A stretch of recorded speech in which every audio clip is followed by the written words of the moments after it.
দোকানে তেল আছে, অথচ ওনারা বলছেন তেল নেই। আমরা যখন আসছি তখন তেল বেরোচ্ছে।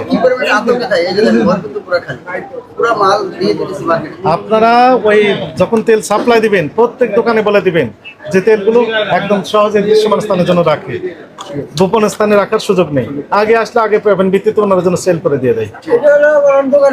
এখনো পর্যন্ত তেল আছে, প্রত্যেকটা দোকানে তেল আছে। 5 লিটার আছে, 2 লিটার আছে, 1 লিটার আছে। তেল আছে কিন্তু থেকে ওনারা বলছেন নেই। এগুলো করার সুযোগ নেই। এটা আপনারা জানিয়ে দিবেন। আমরা তো জানিয়ে দিলাম। আমরা যখনই দেখবো যে তেল গোপন করে রেখেছে তাদেরকে আইনের আওতায় নিয়ে আসবো। উনি ক্ষতিগ্রস্ত হবে। ঠিক আছে, আসেন।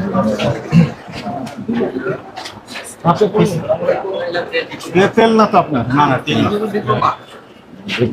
স্টারশিপ আর ইনি হচ্ছে কন্ডেন্স মিল্কগুলো। হ্যাঁ, এখানে একটা ছিল না যে বন্ধ করে ফেলেছে। বন্ধ করে দিয়েছে। ধন্যবাদ। আসসালামু আলাইকুম। আচ্ছা, ভালো আছেন? না, এখানে আগে চাই যে বলে ভাই এইগুলো কি? এগুলো ওই তেলগুলো গতদিন কি করেছিলেন? 3 তলা নাকি গোডাউন আছে না?